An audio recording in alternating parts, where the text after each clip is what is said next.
आज हम करेंगे एक्सरसाइज 8.3। 8.3 के अंदर हमें करना है जीपी के बारे में।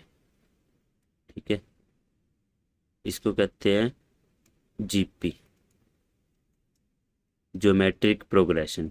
ज्योमेट्रिक प्रोग्रेशन क्या होता है कि list of the number in which each term after the first term is obtained by multiplying the previous term. इसका मतलब है जिसके अंदर हर दूसरी टर्म पहली टर्म में कुछ मल्टीप्लाई करने से आती है। जैसे कि हमें फर्स्ट टर्म दे रखी है ये 2, ठीक है, सेकंड टर्म में 4, थर्ड टर्म में 8, फोर्थ टर्म में 16 और फिफ्थ टर्म में 32। अब ये हमारी जीपी है। क्यों? क्योंकि जब नेक्स्ट टर्म आ रही है वो तब आ रही है जब हम प्रीवियस टर्म को 2 से मल्टीप्लाई कर रहे हैं। देखो 2 2 जा 4, 4 को जब 2 से मल्टीप्लाई करा 8 आया, 8 को 2 से मल्टीप्लाई करा 16 आया, 16 को 2 से मल्टीप्लाई करा 32 आया। यानी कि हर बार जब हम 2 से मल्टीप्लाई करते हैं तो नेक्स्ट टर्म आ जाती है। इसे कहते हैं जीपी। ठीक है, एपी में हमने सीखा था कि उनका डिफरेंस सेम होना चाहिए। जीपी के अंदर उनका जो मल्टीप्लिकेशन हो रहा है हर नंबर से वो सेम होना चाहिए। ठीक है, एपी के अंदर जो हमने पढ़ा था जो डिफरेंस था उसको कहते हैं कॉमन डिफरेंस डी। और जीपी के अंदर जो उनके बीच में रिलेशन है पहला और दूसरी टर्म के बीच में या दूसरी और तीसरी टर्म के बीच में उसे कहते हैं रेशो। ये कैसे आता है? सेकंड टर्म को फर्स्ट टर्म से डिवाइड करके। जैसे कि हमें इस जीपी के अंदर हमें रेशो निकालना है, कितना होगा तो वो आएगा A2 divide by A1। A2 की वैल्यू है 4, A1 की 2, तो आंसर आ जाएगा हमारा 2। यानी कि R की वैल्यू है हमारे पास 2। ठीक है, और जैसे कि नेक्स्ट जीपी है, ये फर्स्ट जीपी है और ये सेकंड जीपी है। इसके अंदर फर्स्ट टर्म में 9, सेकंड टर्म में 3 और थर्ड टर्म में 1 और फोर्थ टर्म में 1/3। देखो इसके अंदर क्या हो रहा है, अगर मैं 9 को इस ऐसे नंबर से मल्टीप्लाई कर रहा हूँ कि 3 आ रहा है, वो मुझे पता लगाना है। ठीक है, तो हम क्या करेंगे, आर निकालने के लिए हमारे पास है A2 डिवाइड बाई A1। ठीक है, A2 कितना है 3, A1 कितना है 9, तो आंसर है 1/3। यानी कि इसके अंदर आर की वैल्यू आई 1/3। ठीक है, जो हमारा रेशो है ये है 1/3। जोन सी भी हमारी टर्म हमें निकालनी है पिछली टर्म को 1/3 से मल्टीप्लाई करेंगे। जैसे 9 को 1/3 से मल्टीप्लाई करा तो 3 आया, 3 को 1/3 से मल्टीप्लाई करेंगे तो 1 आएगा। अब 1 को अगर हम 1/3 से मल्टीप्लाई करेंगे तो कितना आएगा 1/3। यानी कि 1 के बाद नेक्स्ट टर्म कितनी है 1/3। अब 1/3 को अगर हम 1/3 से मल्टीप्लाई करेंगे तो क्या आएगा 1/9। यानी कि हमें ये पता चल गया कि जीपी क्या होती है, जिसके अंदर नेक्स्ट टर्म हमेशा पिछली टर्म में मल्टीप्लाई करने से आता है, उसे कहते हैं जीपी। ठीक है, अब हम देखते हैं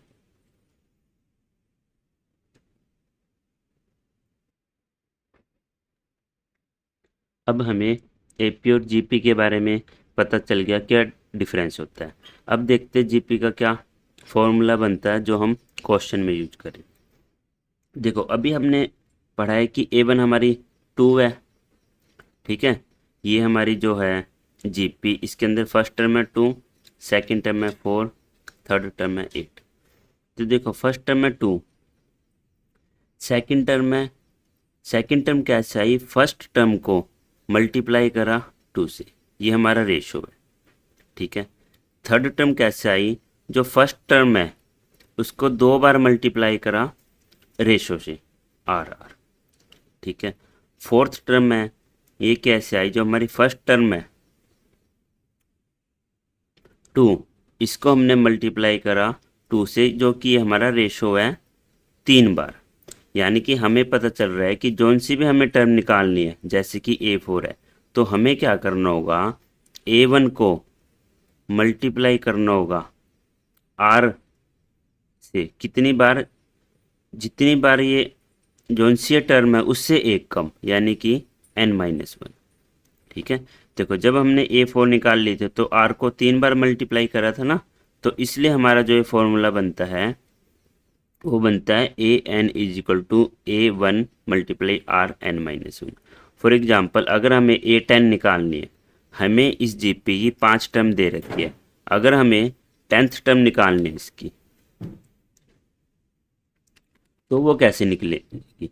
देखो A10 is equal to A1 multiply A1 ही है, देखो R रेशो जो हमारे इसके अंदर 2 है फर्स्ट जीपी के अंदर, R की पावर n-1, n कितना है 10 और 10-1 9, तो हमारा यहाँ पे आ जाए A1 मल्टीप्लाई R की पावर 9। A1 2 था, R भी हमारा 2 था, तो 2 की पावर 9, 2 को अब 9 बार मल्टीप्लाई करेंगे और फिर 2 से मल्टीप्लाई करेंगे, जो हमारा आंसर आएगा वो हमारा आ जाएगा 8 है।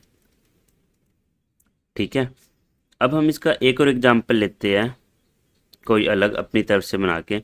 फॉर एग्जाम्पल हमने एक जीपी बनाई है जिसके अंदर A1 है हमारा 5 और A2 है 10, A3 है 20 और A4 है 40। ठीक है, एंड सो ऑन, ऐसे चलती है। अब हमें पता है देखो A1 कितनी है हमारी 5। ठीक है, अब R कितनी है, R हमारा वो नंबर है जो मल्टीप्लाई करके जिस नंबर से इस टर्म को 5 को मल्टीप्लाई करके 10 आया। हमें ये दिख रहा है कि यहाँ पे तो 2 आया, लेकिन हम इसको निकालते कैसे, A2 बाई में A1, 10 बाई में 5 इज इक्वल टू 2, तो R की वैल्यू आ गई 2। तो अगर हमें A50 या फिर A7 निकालना है तो हम क्या आ जाएगा A1 मल्टीप्लाई R की वैल्यू n-1। ठीक है, तो A1 मल्टीप्लाई R की वैल्यू 7-1 6, A1 हमारी 5 है मल्टीप्लाई R की वैल्यू 2 है 2 की पावर 6। ठीक है, अब 2 को 6 बार मल्टीप्लाई करेंगे,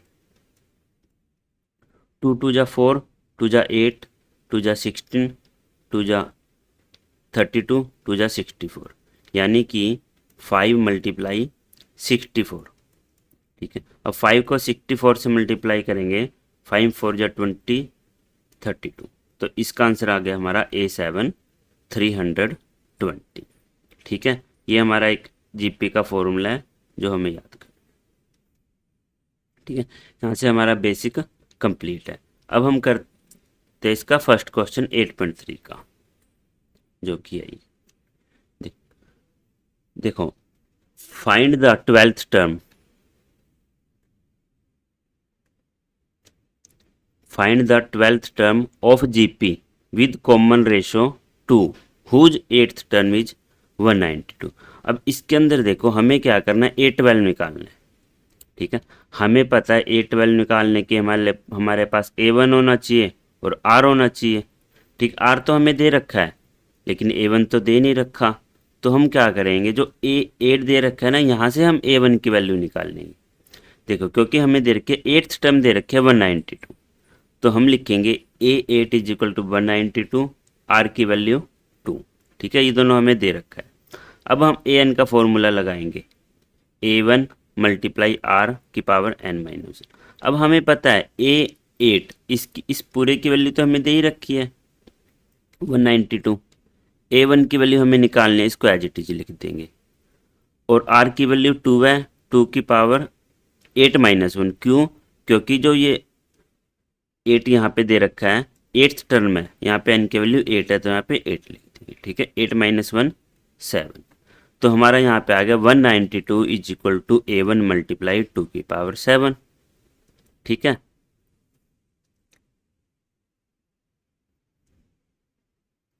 अब हम 192 के फैक्टर करेंगे तो देखो 1 2 3 4 5 6, तो आएगा 2 की power 6 multiply 3 is equal to A1 multiply 2 की पावर 7। ठीक है, अब हमें A1 निकालना है, A1 निकालना है, हमें फर्स्ट टर्म निकालना है, तो A7 इधर जाके डिवाइड में हो जाएगा। ठीक, ऊपर देखो 6 बार 2 मल्टीप्लाई हो रहा है, नीचे है 7 बार 2 मल्टीप्लाई हो रहा है, तो 6 से जब ये कटेगा 7 तो यहाँ पे एक 1 रह जाएगा।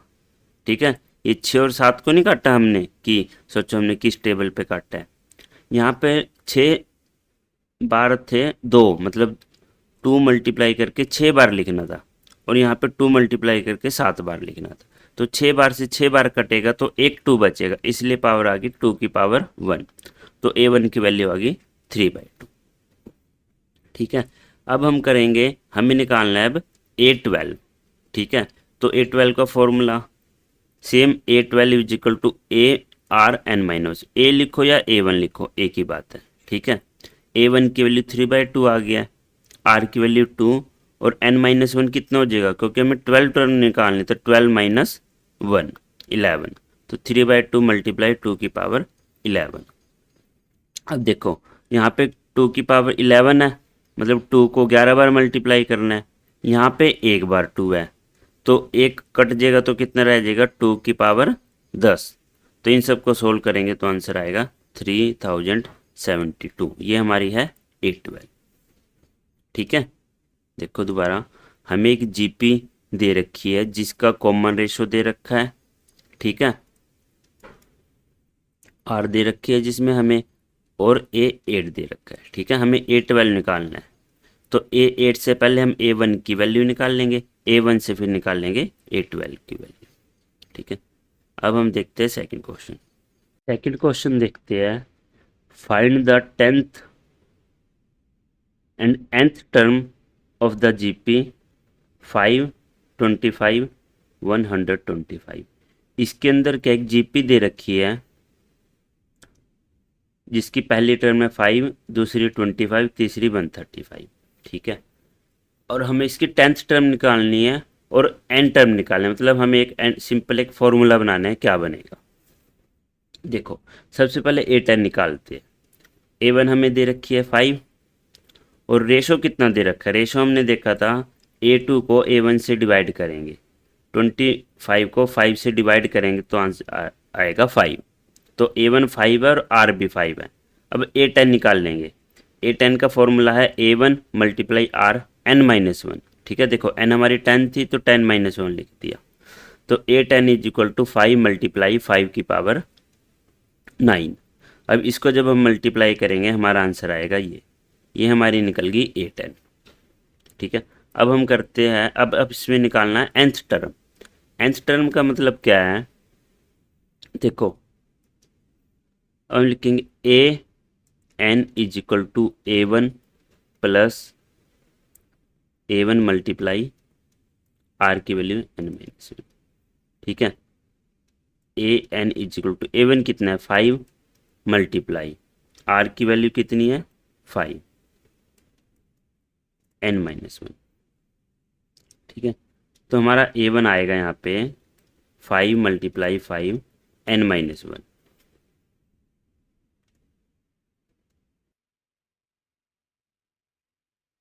तो इसके बाद देखो हम क्या करेंगे, A_n हमारा आ गया 5 × 5 की पावर n-1। अब देखो हमने एक चीज़ पढ़ी थी पहले, अगर a की पावर m है मल्टीप्लाई a की पावर n है, दो सेम बेस के अंदर पावर अलग अलग है, तो वो दोनों हम प्लस कर सकते हैं, हम लिख सकते हैं a m + n। तो वही केस यहाँ पे करेंगे, m की पावर 1 है तो हम लिखेंगे 5 की पावर 1 + n-1। +1 से -1 कटेगा तो A_n की वैल्यू आ जाएगी 5 की पावर n। ठीक है, तो ये हमारा आंसर है nth टर्म। ठीक है, सिंपल है। पहले हमें डायरेक्ट A10 निकालना है, हमें A1 दे रखा है, R हम यहाँ से निकाल लेंगे। ठीक है, तो A10 निकल जाएगा। उसके बाद हमें A_n निकालना है, उसके अंदर सिर्फ A1 की वैल्यू रखेंगे, R की वैल्यू रखेंगे और उसको आके सोल्व कर देंगे। इस चीज़ पे हमें ध्यान रखना है कि जब 5 को 5 से मल्टीप्लाई करेंगे, वैसे तो होगा नहीं, ऐसा नहीं है कि इसका 5 को मल्टीप्लाई करके 25 n की पावर -1 लिख दो, ये गलत है। ठीक है, क्योंकि इसमें इसकी पावर अलग है और इसकी पावर अलग है, इसलिए हम इन दोनों पावर को ऐड कर देंगे। ठीक है, 5 की पावर n-1 है और 5 की पावर 1 है, तो इन दोनों को ऐड करके हमारा ये आंसर आ जाए। अब हम करते हैं थर्ड क्वेश्चन। थर्ड क्वेश्चन क्या है? थर्ड क्वेश्चन है हमारा स्टार वाला। ठीक है, स्टार वाले क्वेश्चन हम सारे बाद में पूरे चैप्टर के इकट्ठे करेंगे। ठीक है, लास्ट में करेंगे ये, पहले हम विदाउट स्टार वाले कर लेते हैं ताकि हमारा सारा सिलेबस कवर हो जाए। अब देखते हैं फोर्थ क्वेश्चन। फोर्थ क्वेश्चन में क्या है कि देखो, which term of the GP, यानी कि एक जीपी दे रखी है 2, 6, 18। ठीक है, जिसके अंदर A1, A2, A3 and so on is 4374। यानी कि उसने पूछ रखा है कि इस जीपी के अंदर विच टर्म, ये वाली कौन सी टर्म है। ठीक है, यानी कि n की वैल्यू दे रखी है, ये हमें an दे रखा है और हमें निकालना है n की वैल्यू क्या है। ठीक है, एक क्वेश्चन तो ये है। उसके बाद है write the explicit formula and recursive formula. ये हमने पढ़ा था, एक्सप्लिसाइट फॉर्मूला वो फॉर्मूला होता है जिसके अंदर n की कोई भी वैल्यू रखे और उसका आंसर आ जाए।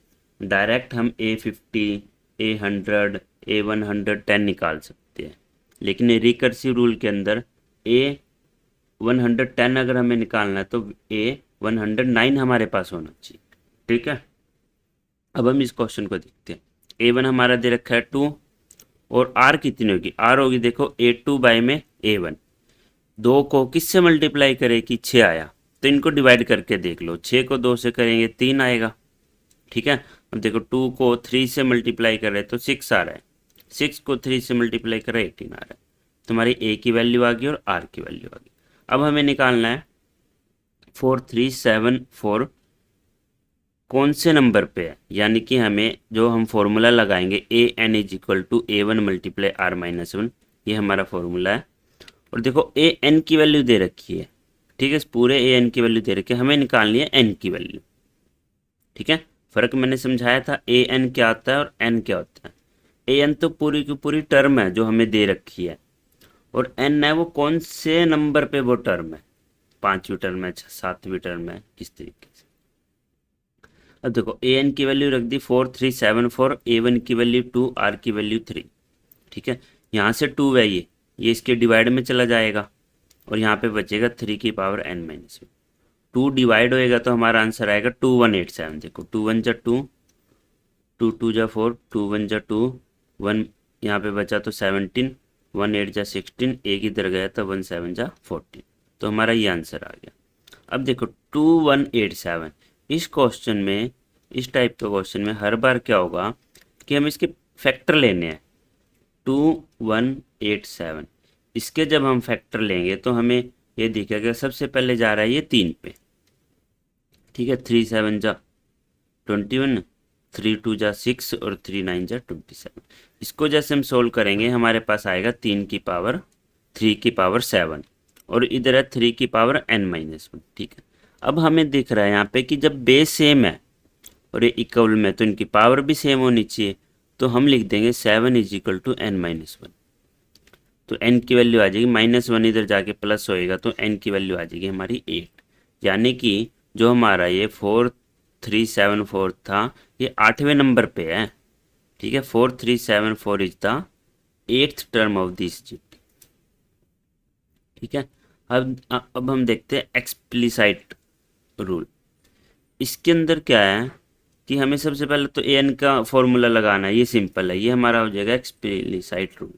इसके अंदर क्या है कि n की हम जो भी वैल्यू रखेंगे, जैसे A5 रखा है हमने यहाँ। ठीक है, तो A1 हमारे पास दे रखा है और R की वैल्यू भी दे रखी है, n की वैल्यू 5 - 4, तो इसको सोल्व करके डायरेक्ट A5 की वैल्यू, ये होता है एक्सप्लिसाइट रूल।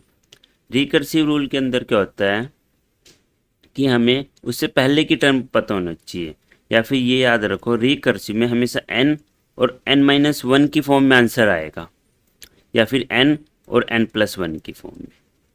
ठीक है, अब ये देखते हैं कैसे। देखो हमें पता है इसके अंदर कि जो हमारी सेकंड टर्म है ये फर्स्ट टर्म को 3 से मल्टीप्लाई करेंगे तभी आएगा। ठीक है, तो अगर हमें an कोई सी भी टर्म निकालनी है उसकी पिछली टर्म को 3 से मल्टीप्लाई करना होगा। देखो हमें यही करना है ना, वो टर्म और उससे पिछली टर्म।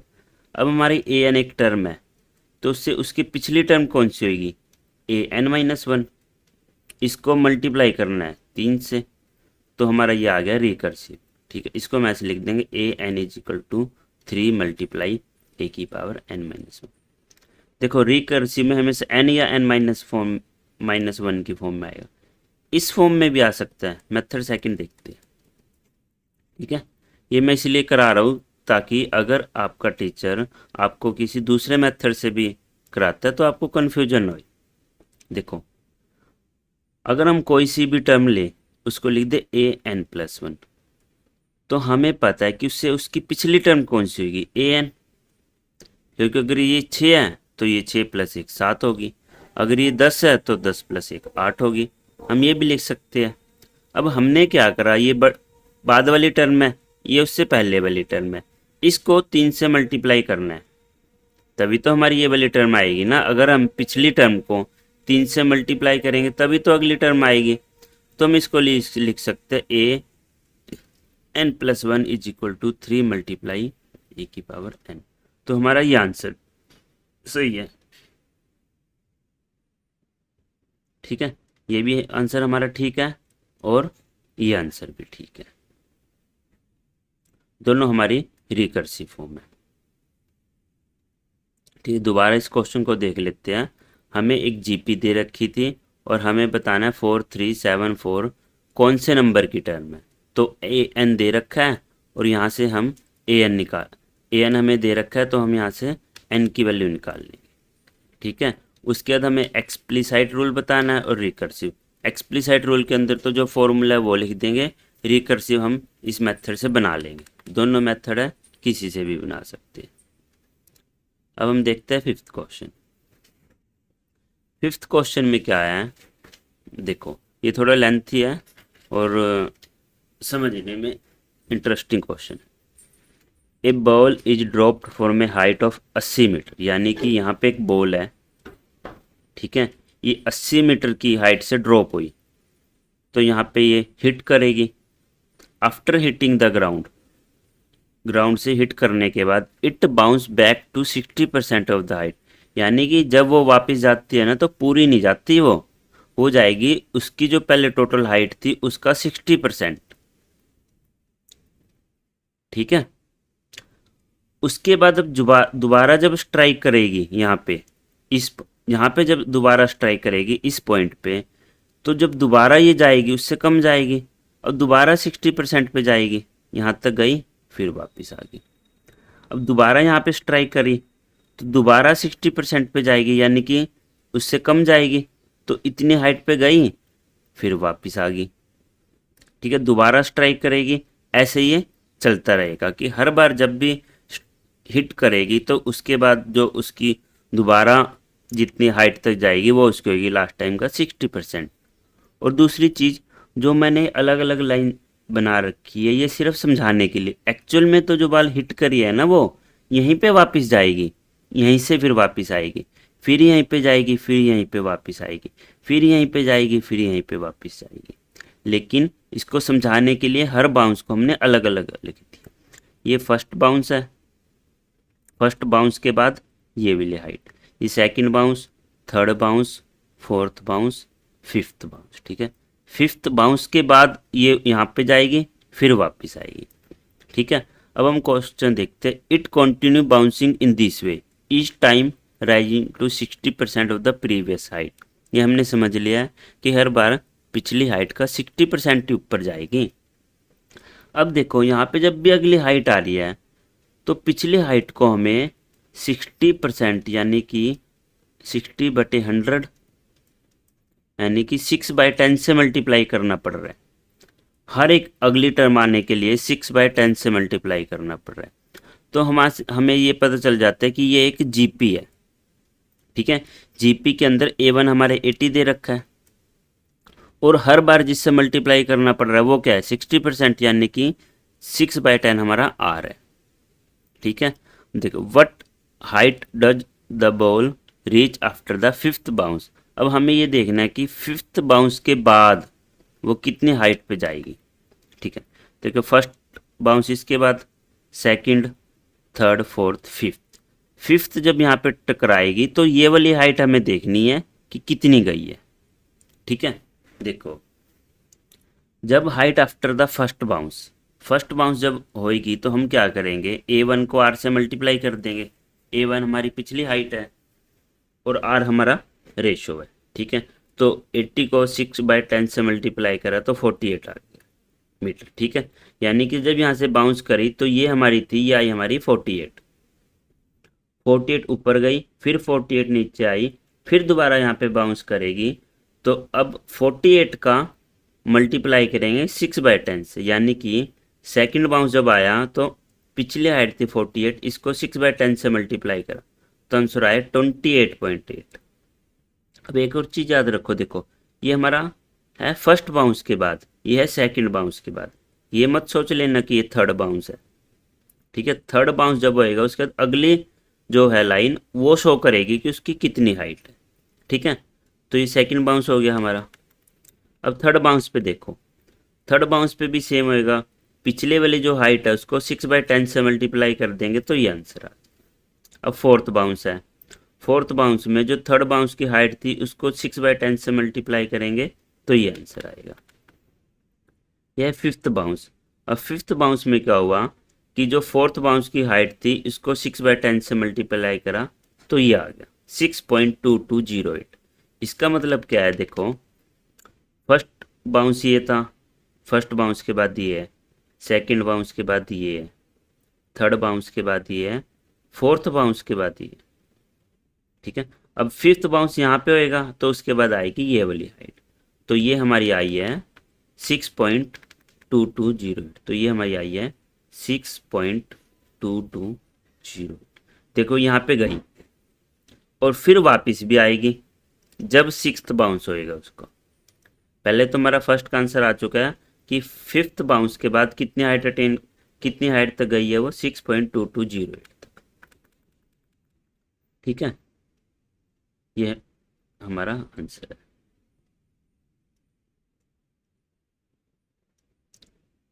अब वो क्या कह रहे हैं,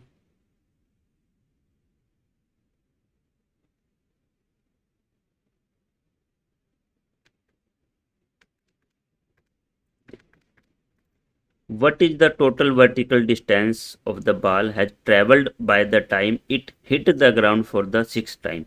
जब उसने सिक्स टाइम यहाँ पे हिट करा तो उस टाइम तक कितना डिस्टेंस कवर कर चुकी है। देखो एक तो ये 80 मीटर, उसके बाद फर्स्ट बाउंस के बाद वाला, सेकंड बाउंस के बाद वाला, थर्ड बाउंस के बाद वाला, फोर्थ बाउंस के बाद वाला और फिफ्थ बाउंस के बाद वाला, यानी कि 80 के अंदर हम इन दोनों को ऐड कर देंगे। लेकिन एक बात का ध्यान रखना, 80 के अंदर सिर्फ ऊपर से नीचे गिरते हुए काउंट होएगा, बाकी सब के अंदर पहले वो ऊपर गई फिर वो नीचे आई। ठीक है, यानी कि इन सब का 2 बार मल्टीप्लाई होएगा। तो हम क्या करेंगे इसके अंदर हमें इसकी जरूरत नहीं है।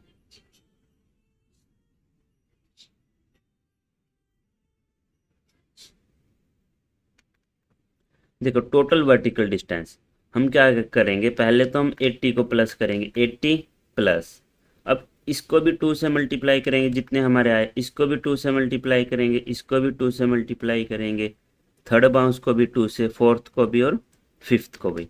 इन सब को 2 से मल्टीप्लाई करना है तो हम 2 कॉमन लिख के इन सबको ऐड कर देंगे। ठीक है, वरना हमें क्या लिखना होता है, 48 मल्टीप्लाई 2, 28.8 मल्टीप्लाई 2, 17.28 मल्टीप्लाई 2, इसका मल्टीप्लाई 2, फिर 6.2208 मल्टीप्लाई। इन सब को जब 2 से मल्टीप्लाई हो रहा है तो 2 हमने बाहर कॉमन ले लिया। ठीक है, और इन सबको ऐड कर देंगे ताकि हमारी कैलकुलेशन थोड़ी इजी हो जाए। तो इन सबको जब हम ऐड करेंगे आंसर आएगा 110.6628। इसको हम 2 से मल्टीप्लाई करेंगे, ये आंसर आएगा, और 80 के अंदर ऐड कर देंगे तो हमारा ये आंसर आएगा। ठीक है, तो ये हमारा हो गया total vertical distance for the six time. ठीक है, जब 6 टाइम वो हिट करेगी तो उस टाइम पे टोटल डिस्टेंस कितना। ठीक है, इस क्वेश्चन को एक बार दोबारा रिवाइज कर लेते हैं। एक बॉल 80 मीटर हाइट से गिरी है, उसके बाद वो 5 बार बाउंस करती है। एक बार बाउंस यहाँ पे करी, 2 बार, 3 बार, 4 बार, 5 बार। ठीक है, तो हमें बताना है 5वीं बाउंस के बाद उसकी हाइट कितनी होगी, तो ये वाली होगी। तो हर बाउंस के बाद हम निकाल लेंगे, after 1 bounce, second bounce, third bounce, fourth bounce, fifth bounce. तो ये हमारा आंसर आ जाएगा। ठीक है, सेकेंड पॉइंट में कह रहे हैं कि टोटल डिस्टेंस कितना है जब उसने 6th टाइम बाउंस करा, यानी कि 5th बाउंस करके जब वो ऊपर तक गई फिर वापस आई। ठीक है, तो हमें इन सारों की हाइट प्लस करनी है। ठीक है, इन सारों की हाइट प्लस करनी, एक बार तो ये ऐड होएगा, इन सबको 2 बार ऐड होएगा। ठीक है, 48 2 बार ऐसे। तो हमारा इसमें आंसर आ जाएगा ये लास्ट का, ये वाला। ठीक है, अब हम करते हैं 6th क्वेश्चन। 6th क्वेश्चन में क्या है, एक सीक्वेंस दे रखी है। Which term of the sequence की फर्स्ट टर्म है 2, सेकेंड है 2/2, थर्ड है 4, और हमें दे रखा है 128 उसकी कौन सी टर्म है, यानी कि an दे रखा है हमें। ठीक है, 128। एक बात हमें ना तो ये बता रखा कि ये AP है या GP है। ठीक है, वो हम यहाँ से देखेंगे कि इनके बीच में क्या है कि जब हम A2 को A1 से डिवाइड कर रहे हैं तो √2 आ रहा है। ठीक है, और जब हम दोबारा A3 को A2 से डिवाइड करेंगे, 4 डिवाइड बाई 2/2, 2 से 2 कट, तो इसका भी आंसर आ जाएगा √2। तो इसका मतलब ये हमारी GP है, क्योंकि दोनों केस में, इस केस में भी और इस केस में भी हमारा R की वैल्यू आ रही है √2। ठीक है, डिवाइड करके, मतलब इसको √2 से मल्टीप्लाई करा तभी आया। तो हमें ये पता चल गया ये हमारी GP है, ये A1 है, ये R है। अब हमें AN हमें दे रखा है 128। तो सिंपल है, हम क्या करेंगे, AN का फॉर्मूला लगाएंगे। AN is equal to A1 multiply R की पावर n-1। AN है 128, A1 की वैल्यू दे रखी है 2। ठीक है, और R की वैल्यू दे रखी है √2 n-1। अब 2 इधर जाके डिवाइड होएगा तो आ जाएगा 64, यहाँ पे बचेगा √2 n-1। अब 64 को लिख सकते हैं हम 2 की पावर 6। ठीक है, और यहाँ पे √2 की पावर n-1। अब यहाँ पे एक चीज़ की और हम रिविजन करते हैं कि अंडर रूट का मतलब होता है 2 की पावर 1/2। ठीक है, तो अब √2 है, इसका मतलब 2 की पावर 1/2, 2 की पावर 1/2 आ जाएगी, और एक पावर ये भी दे रखी है n-1।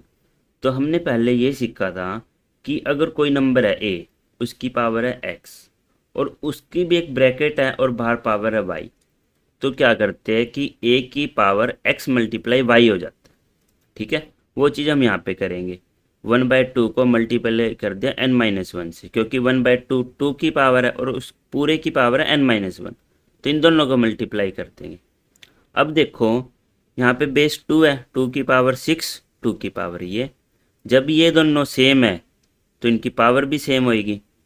तो हम लिख सकते हैं 6 is equal to 1/2, 6 is equal to ये 1/2 मल्टीप्लाई n-1। 2 उधर जाके क्रॉस मल्टीप्लाई करेंगे तो 12 हो जाएगा, तो n की वैल्यू आ जाएगी 13।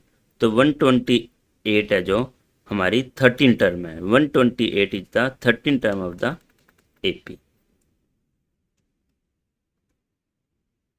अब हम करेंगे 8.3 का क्वेश्चन 7, लेकिन उससे पहले हमें समझना होगा फ्रैक्टल क्या चीज़ होती है। ठीक है, अब हम देखते हैं फ्रैक्टल। हमें यहाँ पे एक ट्रायंगल दे रखी है। ठीक है, मानो ये ट्रायंगल है, इक्विलेटरल ट्रायंगल है जिसकी तीनों साइडें बराबर है। ठीक है, अगर मैं इसका मिड पॉइंट लूँ, इस साइड का, और इस साइड का मिड पॉइंट लूँ, और इस साइड का मिड पॉइंट लूँ, और इन तीनों को आपस में मिला दूँ, तो मेरे पास एक ट्रायंगल में से 4 ट्रायंगल बनेंगे। ठीक है, और मुझे क्या करना है, या फिर इन्होंने क्या करा है कि बीच वाले ट्रायंगल को हटा दिया। ठीक है, बाकी कितने ट्रायंगल बची, 3 ट्रायंगल, यानी कि एक ट्रायंगल थी, उससे हमारे पास कितने ट्रायंगल बची, 3 ट्रायंगल, क्योंकि बनी तो 4 थी लेकिन बीच वाली उन्होंने हटा दिया इसमें से, तो इसमें बचेगी 3 ट्रायंगल। अब हमें क्या करना है कि ये जो एक ट्रायंगल है इसके साथ सेम वही चीज़ करनी है जो इसके साथ करी थी। इसके साथ हमें इसके मिड पॉइंट लेने हैं और उनको आपस में मिलाना है। ठीक है, जैसे कि इसके अंदर दिखाया गया। अब इसके अंदर इसका भी बीच वाला पार्ट हटा देंगे तो कितने ट्रायंगल बनेगी, 3 ट्रायंगल, और ऐसे ही इसके साथ करेंगे और ऐसे ही इसके साथ करेंगे। ठीक है, तो हमारे पास ये वाली शेप आ जाएगी। अब जैसा हमने इसके साथ करा था और इसके साथ करा है वैसे ही हम इसके साथ करेंगे। जैसे कि इसके अंदर भी ये ट्रायंगल दे रखी है ब्लैक वाली छोटी सी, इसके साथ भी जब हम सेम करेंगे तो इसमें भी 4 ट्रायंगल बनेंगे, और हम बीच वाले ट्रायंगल हटा देंगे तो 3 बचेगी। तो देखो अब क्या हो रहा है, स्टेज 0 के अंदर जब हमारी एक ट्रायंगल थी यहाँ पे, स्टेज 2 पे आई तो कितनी ट्रायंगल होगी, ब्लैक कलर की 3। ठीक है। और स्टेज 2 पे आए तो कितने होगी, देखो 3 इसकी बनी है, 3 इसकी बनी है, 3 इसकी बनी है, तो यहाँ पे हो जाएगी नो ट्रायंगल। ऐसे ही इसके अंदर होगा, जो नो ट्रायंगल बनी 3 सब के अंदर 3 3 ट्रायंगल और बनेगी, तो ये हो जाएगा 9 × 3 27। ठीक है। तो यहाँ पे हमें एक चीज़ है जो हमें ये पैटर्न दिखाई दे रहा है यहाँ पे, उसके अंदर क्या है, देखो यहाँ पे 1 ट्रायंगल थी, यहाँ पे कितनी थी, 3 ट्रायंगल, 3 को लिख सकते हैं 3 की पावर 1, इसके अंदर 9 ट्रायंगल, इसको लिख सकते हैं 3 की पावर 2, इसके अंदर 27 ट्रायंगल, इसको लिख सकते हैं 3 की पावर 3। जैसे जैसे हमारी स्टेज बढ़ती रहेगी वैसे वैसे हमारी ट्रायंगल बढ़ती रहेगी, और ट्रायंगल कितनी बढ़ेगी कि जितनी जो हमें फर्स्ट से सेकंड में आ रही है 3, उसका हम वही पावर लगाते जाएंगे जो स्टेज है। जैसे कि स्टेज 3 पे हमने 3 पावर लगा दी, अगर मुझे इसमें ये देखना है कि स्टेज 7 पे कितनी ट्रायंगल होगी, तो मुझे क्या करना है, 3 की पावर 7 लगानी है, जो आंसर होगा वही ट्रायंगल होगी। ठीक है। 7 हमें पता है ये स्टेज नंबर से आया, और 3 कहाँ से आया, 3 आया है कि जब 0 स्टेज से 1 स्टेज पे जाने पे जितनी ट्रायंगल बन रही थी वो हमारा 3 आएगा। ठीक है। तो इस चीज़ को कहते हैं फैक्टर। तो इसके अंदर क्या है, स्टेज 0 पे 1 ट्रायंगल है, स्टेज 1 पे 3 ट्रायंगल है, और स्टेज 2 पे 9 ट्रायंगल है। तो हर एक स्टेज पे ट्रायंगल बढ़ती जा रही है, और ये हमें कैसे पता चल रहा है, हमें पावर लगानी है जोन सी भी स्टेज है। ठीक है। और हमें यहाँ से ये पता चलता है कि किसकी पावर लगानी है, जब हमारी एक ट्रायंगल से जितनी ट्रायंगल बनेगी। ये यहाँ पे जो टेबल दे रखी है उसके अंदर देखो, stage 0, stage 1, stage 2, 3, 4, 5 and so on.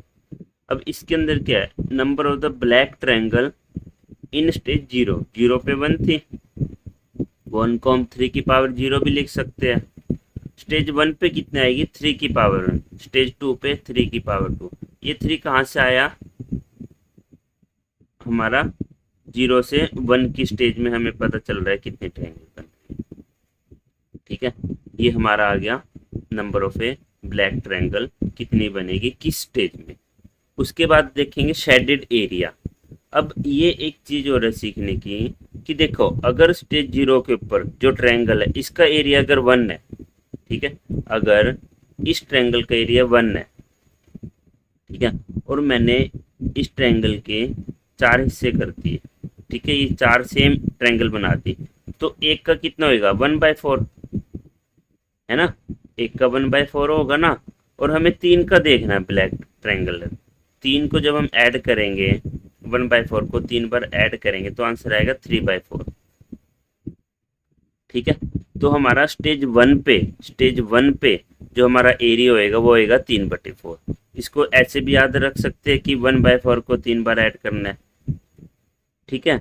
और इसको ऐसे भी कर सकते हैं कि जब हमने एक ट्रायंगल का हमने ये लाइन ज्वाइन करी है मिड पॉइंट, तो 4 ट्रायंगल बनी है, 4 में से हमने एक कम कर दी तो कितनी बची, 3, तो इसलिए ऊपर 3 आया और नीचे 4 आया।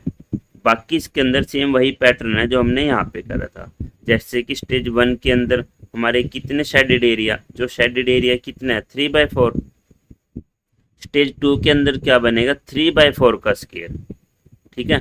स्टेज 3 के अंदर 3/4 का क्यूब, ये ऐसे बनता जाएगा। ठीक है। ये हमारा फॉर्मूला बनेगा किसी भी, अगर मुझे स्टेज पे उसकी number of A black triangle निकालनी है, और ये बनेगा किसी भी स्टेज पे हमें उसका टोटल ब्लैक ट्रायंगल का एरिया बनाना है, बताना है, तो हमारा ये बनेगा। ठीक है। इसको हम एक्सप्लिसाइट फॉर्मूला भी कह सकते हैं। जो हमारे ये वाले फॉर्मूले बनते हैं एपी और जीपी के, वो एक्सप्लिसाइट फॉर्मूले भी होते हैं। ठीक है। रिकर्सिव हमें बनाने पड़ते हैं। ये हमने ट्रायंगल के बारे में पढ़ लिया। अगर इसमें ये क्वेश्चन आता है तो ऐसे ही आएगा कि स्टेज 3 के ऊपर कितनी नंबर ऑफ ब्लैक ट्रायंगल है, स्टेज 3 के ऊपर शेडेड एरिया कितना है। ठीक है। ऐसे ही इसके अंदर हम कर सकते हैं ये स्क्वायर का। ठीक है। ये हम सेकंड समझेंगे स्क्वायर के बारे में।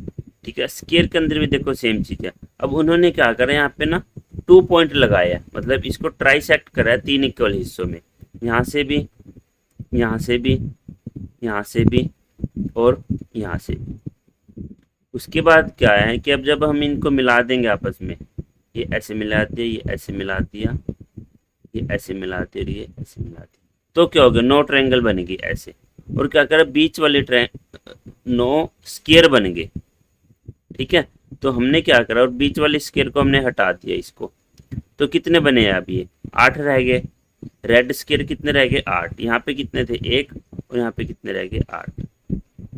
सेम प्रोसेस हम इसके अंदर करेंगे। इस जो स्क्वायर बना है ना छोटा, जब हम इसके अंदर जो हमने यहाँ पे करा है सेम प्रोसेस करेंगे तो यहाँ पे भी बीच वाला ये कम हो जाएगा, तो इस छोटे के अंदर कितने बनेंगे 8, और ये टोटल कितने हैं 8, तो इसके अंदर भी कितने आ जाएंगे 64। ठीक है, और सेम इसके अंदर होगा 64 है ये। ठीक है, तो 60 जब हम सेम चीज करेंगे तो 64 को 8 से मल्टीप्लाई कर देंगे, यानी कि ये देखो इसके अंदर 64 स्केयर बने हैं। अब जब हर स्केयर के अंदर हम सेम प्रोसेस करेंगे, देखो ये यहाँ पे छोटा स्केयर है ये, ठीक है, और यहाँ पे छोटा स्केयर है, इसके अंदर हमने सेम प्रोसेस करा तो इसके अंदर भी 8 बन गए, तो 64 को दोबारा 8 से मल्टीप्लाई कर देंगे, टोटल हमारे स्केयर आ जाएंगे। ठीक है, तो ये होता है हमारा फ्रैक्टल। ठीक है, फ्रैक्टल का मीनिंग क्या है कि जैसे जैसे हम बढ़ते चले जाएंगे ना सेम पैटर्न के बनता चला जाएगा। ठीक है, और यहाँ पे एक और चीज ध्यान रखने लायक है, ये जीपी बनती है। ठीक है, देखो 1 को 8 से मल्टीप्लाई करा, फिर जो आंसर आए उसको 8 से मल्टीप्लाई करा, फिर जो आंसर आए उसको 8 से मल्टीप्लाई करा। ठीक है, तो इसके अगर हम उसी की बात करें कि जैसे ऊपर टेबल बनाई थी, अगर हम इसकी भी टेबल बनाए तो कैसे बनेगी, देखो स्टेज है मतलब एन 0 1 2 3।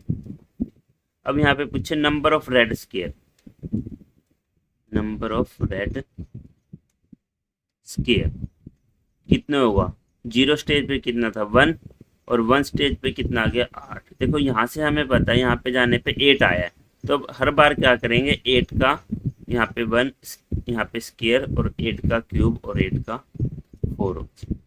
ठीक है, जैसा हमारा सेम ट्रायंगल के अंदर हुआ था। अब है नंबर ऑफ रेड स्केयर, अगर अब एरिया ऑफ रेड स्केयर पूछे, एरिया ऑफ रेड स्केयर, देखो इसके अंदर क्या होगा, जो ये स्टेज 1 पे है, स्टेज 0 पे है, स्टेज 0 पे एक स्केयर है, उसका एरिया भी 1 है। ठीक है, तो स्टेज 1 है जो, इसके अंदर एरिया कितना होगा, देखो 1 2 3 4 5 6 7 8 9, टोटल कितने स्केयर बने थे 9, वो नीचे आ जाए, एक हमने निकाल लिया, बाकी कितने बचे 8। तो स्टेज 1 के ऊपर, ये स्टेज 1 है, कितने स्केयर है 8/9, कितना एरिया आएगा 8/9। ठीक है, अगर उसका 1 था तो इसका आ जाएगा 8/9। अब स्टेज 2 पे क्या हो जाएगा, सेम प्रोसेस 8/9 का स्केयर कर देंगे। ऐसे स्टेज 3 पे क्या होगा 8/9 का क्यूब कर। ठीक है, हमें जो 7th क्वेश्चन दे रखा है वो यही दे रखा है। ठीक है, स्केयर के बारे में, तब हम 7th क्वेश्चन देखते हैं।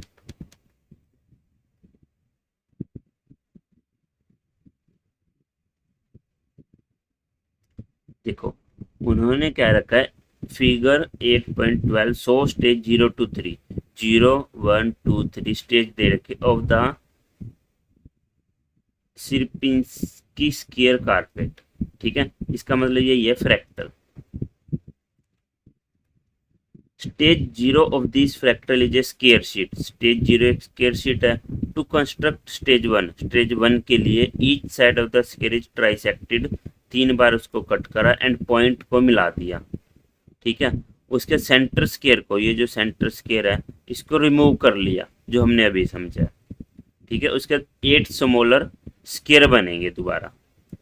ठीक है, the same process is repeated on 8 smaller shaded, जो 8 ये स्मॉल स्केयर बने इसके ऊपर सेम प्रोसेस करेंगे और ये चलता जाएगा।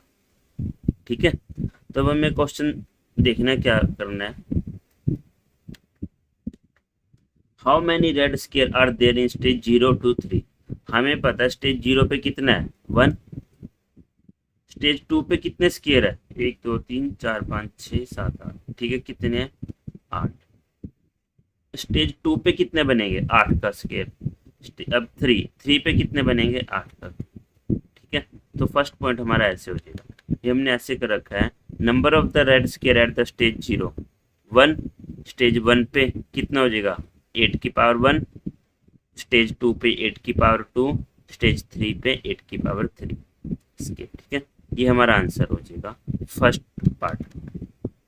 अब देखते हैं second, can you predict the number of a red square in stage 4 and 5। तो 4 and 5 में बताना है, ये भी सेम प्रोसेस है, ये स्टेज 4 है ये स्टेज 5 है, तो स्टेज 4 पे 4 लगा देंगे पावर में और स्टेज 5 पे पावर में 5 लगा देंगे। सोल्व करके हमारा ये आंसर आएगा। तो ये हो जाएगा स्केयर। ठीक है, सेकंड पार्ट भी हमारा कंप्लीट है। इसके बाद देखते हैं थर्ड पार्ट। थर्ड पार्ट के अंदर क्या कह रहा है, can you find a rule for the number of red square at the nth stage. ये तो हमने पढ़ा ही है कि किसी भी स्टेज पे हमें अगर नंबर ऑफ द स्केयर निकालने हैं तो हम क्या करेंगे, rule for the number of a red square at n stage simple है, 8 की पावर n, जो सी भी हमारी स्टेज है उसका हम ये फॉर्मूला आ जाएगा। ठीक है, इसी पार्ट के अंदर उसने ये पूछ रखा है, write the explicit formula and recursive formula for the number of the red square. ठीक है, एक ये पूछ सकते हैं explicit formula number of a red square के बारे में, दूसरा पूछ सकते हैं explicit formula area of the red square के बारे में। ठीक है, जो कि उसने सेकंड में पूछ रखा है, explicit area of red square. ठीक है, अभी हम देखते हैं explicit formula and recursive formula of number of a red square. ठीक है, तो एक्सप्लिसाइट फॉर्मूला क्या बनेगा, यही किसी भी स्टेज पे नंबर ऑफ ए स्केयर निकालना तो 8 की पावर n लिखेंगे और इसको लिख दें ए एन या फिर टी एन के बराबर। ए एन या फिर टी एन कोई भी एक लिखना है जो आपका टीचर आपको कराए। तो इसका मतलब क्या, number of a red square at the stage n। ठीक है, अब यह है एक्सप्लिसाइट फॉर्मूला कि हमें कोई सी भी स्टेज दे दे डायरेक्ट हम उसका आंसर निकाल देंगे। अगला है रिकर्सिव। रिकर्सिव के अंदर हमने पढ़ा था कि किसी भी स्टेज का निकालने के लिए उससे पहले वाली स्टेज का पता होना चाहिए। ठीक है, और जो ये क्वेश्चन है इसमें हमें पता है कि पहली वाली स्टेज को 8 से मल्टीप्लाई करना है। ठीक है, हमें ये बात ध्यान रखनी है कि 8 से मल्टीप्लाई करना है। अब देखो रिकर्सिव क्या बनेगा, ए एन क्या है, किसी भी स्टेज के ऊपर n स्टेज के ऊपर नंबर ऑफ ए स्केयर कितने हैं, कितने होंगे, जो उससे कम स्टेज पे है उसको 8 से मल्टीप्लाई कर देंगे। कम स्टेज पे कितने होगा, अगर ये n है तो उसको n-1 लिख देंगे, a n-1। इसका मतलब अगर ये 8वीं स्टेज है तो ये 7वीं स्टेज आ जाएगी। ठीक है, क्योंकि यहाँ पे 8 आएगा और यहाँ पे 8 आएगा तो 7 बन जाएगा, 8 - 1 7। ठीक है, तो उसको 8 से मल्टीप्लाई कर देंगे तो ये हमारा रिकर्सिव फॉर्मूला आ जाएगा। ठीक है, a n is equal to 8 × an-1। ठीक है, अब सेम चीज जो उसने number of a red square के बारे में पूछ रखी है, तो अब वो कह रहा है एरिया ऑफ द स्केयर के बारे में। ठीक है, अब देखो फर्स्ट का स्टेज 0 के ऊपर एरिया कितना था 1 और स्टेज 2 के ऊपर एरिया कितना था 8/9। ठीक है, क्योंकि 8 स्केयर बचे, एक हमने निकाल लिया तो यहीं से ही सारा क्वेश्चन हो जाएगा। तो देखो area of the square at stage 0 1 square unit ये दे रखा है, area of the red square आएगा यहाँ एट स्टेज 1। स्टेज 1 पे कितना होगा, देखो 8/9 की पावर 1 आई। स्टेज 2 पे कितना हो जाएगा, 8/9 की पावर स्केयर आ जाएगी। स्टेज 3 पे पावर 3 आ जाएगी, 4 पे पावर 4 आ जाएगी, स्टेज 5 पे 8/9 की पावर 5 आ जाएगी। ठीक है, इसको यहीं तक करना है। अगर आपका टीचर कहे कि नहीं आगे सोल्व करना है तो सोल्व भी कर सकते हैं। ठीक है, अब हमने स्टेज 5 तक निकाल लिया कि area of the red square कितना है। अब हमें इसका एक्सप्लिसाइट फॉर्मूला भी निकालना है और रिकर्सिव फॉर्मूला भी निकालना है।